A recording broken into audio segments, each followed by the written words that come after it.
Welcome back to U News. Customers at a Brookings bank were warned to check their accounts for possible identity theft. Fishback Financial sent letters after a third party recently had unauthorized access to a computer database that included not only names, but addresses and social security numbers. The letter stated that there was no evidence that information was stolen or has been used by anyone, but customers are advised to check their credit card and bank statements. The corporation has 11 banks and branches in South Dakota. South Dakota food banks are once again distributing venison, but they're being warned about the possible dangers of the meat.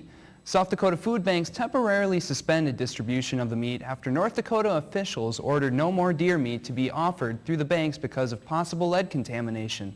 A food bank organization member says food pantries are now providing clients with informational notices on the danger of trace amounts of lead fragments in venison.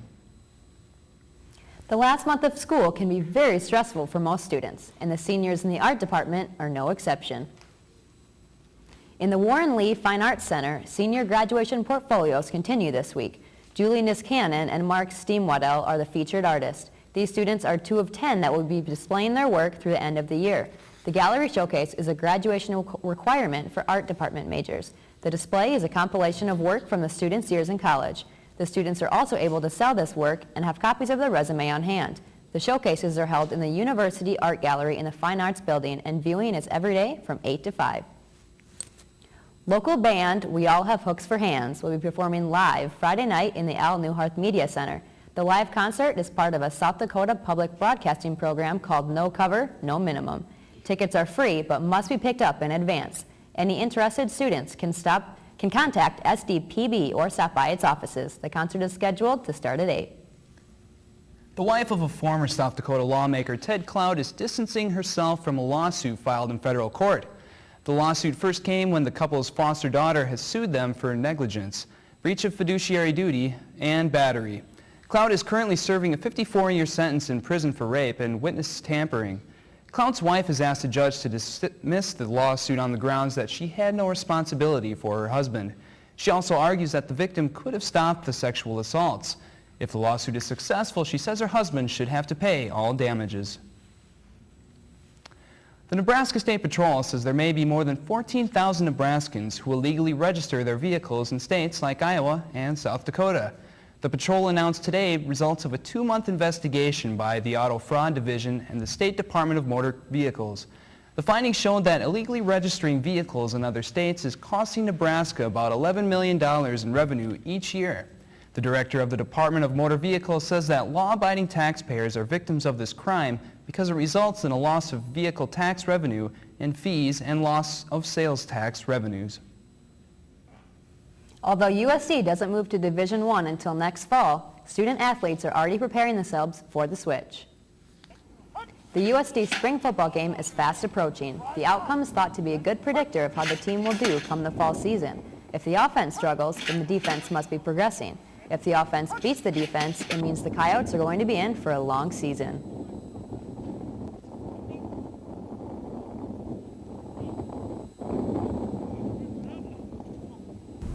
Very important that we play good. Yeah, we got a few young guys that are stepping up, starting to play real well, showing a lot of ability.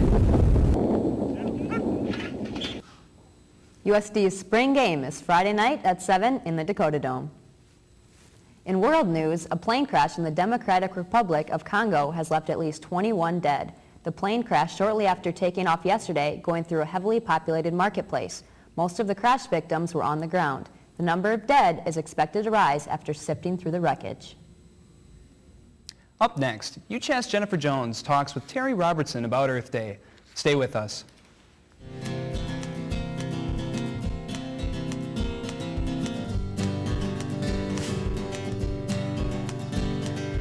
Your roaming math wizard?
Hello and welcome to UChat. I'm Jennifer Jones. Today my guest is Terry Robertson.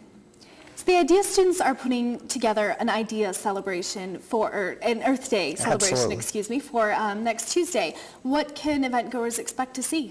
We're doing many things next Tuesday to promote sustainability on planet Earth. We're having locally grown food. We're having buffalo that has been locally grown that we're going to barbecue. We're doing a fun run that day. We have lots of activities for kids. And we're collecting donations, and when people buy their meals, giving us some money, and all of that's going to South Dakota Wildlife so that they can go ahead and do their mission to promote wildlife in the state. Why do you think it's important for students to attend this event? I think it's extremely important for a number of reasons. First, we all need to take time out and think about the footprint that we're leaving on the planet and think about just how each of our activities impact that planet. If we can take a few moments on Earth Day to look at our behaviors and perhaps change some of them, then we can make a difference for generations to come. Environmental issues have been widely talked about in the media this past year. What part does this event play in all of that? It plays a large part, I think. First of all, when you look at student interest in sustainable issues, you see that students are very, very interested in how the choices that societies make impact them and will impact their children. Everything from global warming to oil depletion to polluting the planet impacts all of us, and how those students can react intelligently to these issues will make a difference down the road.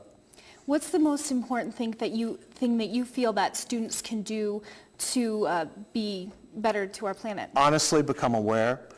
Number one, become politically involved. Have a political awareness of how you can make a difference on environmental issues. Secondly, I would hope that students might change their own behaviors.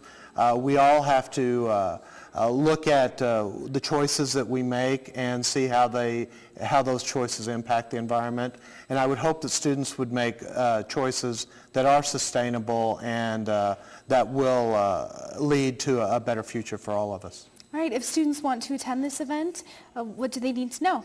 It's at the ice rink. We'll be having a fun run that will begin at the ice rink at 5:30. We'll be serving meals all day. We look for heavy concentrations of people eating between 11 and 1 and then again between 5 and 7. We'll have plenty of cooks there. We have clowns there. If you want to bring kids, there'll be clowns that'll be making balloons, face painting. Sage will be there with a booth. There'll be other organizations on campus as well that will have a booth. And we're looking for a great event and a great day. All right, that's all for UChat. Thanks to Terry for joining us today. Stay with us. U Sports is up next. So what do you think about the U going D1? D1? I thought we were going D2.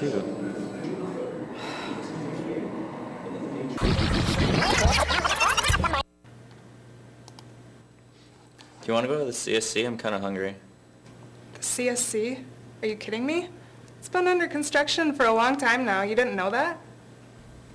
Getting your news all backwards? Well, then get up to speed and tune in to U News. Good evening and welcome to U News. My name is Jamie Bullion. Tune in every Wednesday live at 5 as we bring you the latest about what's going on around your campus and community. U News. Let us be your news source.